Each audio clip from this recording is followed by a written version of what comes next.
Next one, I'm going for data types. Data types is while storing the data in the data dictionary, which means I'm storing a username and a password. Okay. So username and password can be of anything, maybe unique character or integer, anything.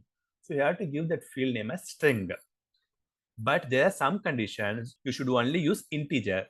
Where you'll be going for integer, mobile number, in which we are going to add only the numbers. That time you go for integers. Okay, similarly, we have different types of data types. In case of date of joining or date of birth, you'll go for date data type. Okay, so that kind of data types, how to use the data type, other things will be covered in this module. And then we have packages and variant, which means packages nothing but, for example, you are creating one program. I am also creating one program. Your colleague also creating one program. So to segregate that, we can create one package individually. Okay. And then under your package, you can store your programs. For example, in the project, let's say in the project, MM consultant is you are working with MM consultants. You have to store all the programs under MM.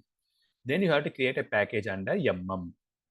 Okay, so something like that. Variant is nothing but while executing the program, you are storing some data in which you can use it again and again. That is called variant.